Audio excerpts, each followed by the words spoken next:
25 दिसंबर का समय है, जैसे कि बच्चों ने क्रिसमस ट्री लगा रखा है, ठीक है। इसके बारे में थोड़ा सा जानने की आवश्यकता है। हम लोग ना इसके प्रभाव में बहुत आते जा रहे हैं। जो 25 दिसंबर का जो है आज के त्योहार के रूप में आ रहा है ना, इसके प्रभाव में हम लोग बहुत आते जा रहे हैं।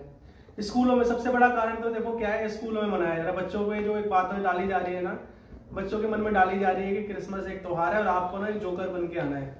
वो लाल से कपड़े पहन लेंगे और जोकर से टोपी से पहन लेंगे, वो जोकर बन के आते हैं, ठीक है। संतों के देश में संता बनाया जाता है, कोई संता बोलते हैं, सेंटा संता जो भी है एक ही बात है ना। हाँ, तो वो बनाया जा रहा है। तो हम क्या है ना, हम लोग प्रभावित हो जाते हैं। और हम जब स्कूल से पता करते हैं कि आपके स्कूल में कितने % बच्चे हैं जो क्रिश्चियन के हैं, तो बोलते हैं 1-2%। तो 1-2% के लिए आप 98 वालों को जोकर क्यों बना रहे हो? 2% बच्चों के लिए, खुशी के लिए आप 98% बच्चों को जोकर कैसे बना सकते हो? या तो हम तब माने कि क्या कहते हैं, आप किसी रामनवमी पर बोलो कि हाँ आपके नाम है राम के ना पूरा सूट वूट आपने वैसे ही धोती वैसे ही भगवा वस्त्र पहनकर आने हैं, तब हम माने कि आपने पूरा स्कूल वैसे ही रच दिया, तब हम माने कि आप एकदम बढ़िया हो, ठीक है। तब इसको त्योहार माना जाए ना कि हाँ चलो ठीक है। और उसके बाद क्या होता है, अब तो ये तो मोटी मोटी बात होगी, चलो ठीक है, स्कूल की तरफ से बच्चों पे प्रभाव डाला जा रहा है। मेरे घर में भी ऐसा होता है, ऐसी बात नहीं मेरे घर में नहीं होता। मेरे घर में भी लड़ाई चल रही थी कि बच्चा जिद कर रहा था कि हाँ मेरे को चाहिए मेरे को चाहिए। तो क्या है ना, बच्चे अपने जो माता पिता है अपने बच्चों को समझाते हैं कि वो हम हिंदू हैं, हम ना ये त्योहार नहीं मनाते, हम लोग ये है हम ये नहीं मनाते, यही तो उसका के समझाते हैं ना। लेकिन अब इसका क्या है, साइंटिफिक समझो कि हमारे जितने त्योहार है ना, सबका एक ना कोई साइंटिफिक रीजन है। बिना रीजन के कोई हमारा त्योहार है नहीं ऐसा, ठीक है। और मैं तो बताता ही रहता हूँ। अब ये 25 दिसंबर को समझते हैं कि ये 25 दिसंबर का त्योहार है क्या चीज, क्या है ये, आप बताओ क्या है? आप क्रिसमस नहीं, मैं समझ गया क्रिसमस है, लेकिन ये त्योहार क्या है? आज के दिन बड़ा दिन माना जाता है ना। आज से सूरज क्या हुआ था, सूरज तो छोड़ो, आज से दिन बड़े होने लग जाते हैं। नहीं ऐसा कुछ नहीं है।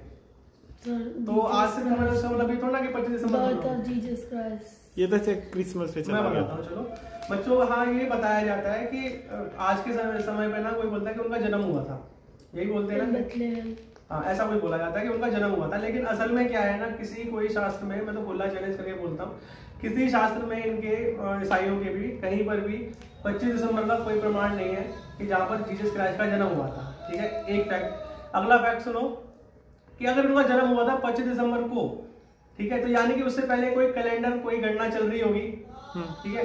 अगर वो काल जिसके अनुसार उनको याद हुआ कि हाँ आज 25 दिसंबर है और आज इनका जन्म हुआ, यानी कि इससे पहले व्यवस्था थी ना, कैलेंडर व्यवस्था, ठीक है। और जब वो व्यवस्था थी तो ऐसा क्या उनके अंदर इनको कमी लगी कि इन्होंने अपना नया कैलेंडर लॉन्च किया, ठीक है, पहली बात। और दूसरी बात, इसको एक्समास क्यों बोलते हैं? एक्समास बोलते हैं ना, एक्समास सुना होगा आपने, ठीक है। इसको एक्समास ही क्यों बोलते हैं?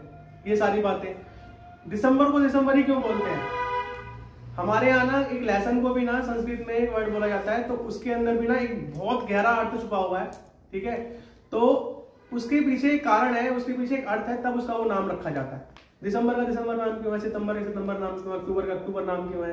क्योंकि ये क्या है, ये पहले भारत की संस्कृति थी, ठीक है। भारत में सितंबर को बोला था कि हमारा ना जो एक एक क्षण, ठीक है, एक एक अयन, एक एक ऋतु, एक एक मास, एक एक सप्ताह, एक एक दिन ना, सारा ना ये है ना ग्रह, इन सब पे बेस है, ठीक है। एक एक समय, एक एक क्षण जो बता रहा हूँ मैं आपको, ठीक है। इसके अलावा कुछ भी नहीं है, एक एक मुहूर्त सारा इसे तैयार किया गया है, ठीक है। उसी प्रकार से सितंबर, अक्टूबर, नवंबर, सितंबर बोलते हैं सितंबर को, ठीक है। सितंबर बोलते हैं कि आसमान का ना इस अंबर का 7वां भाग, ठीक है।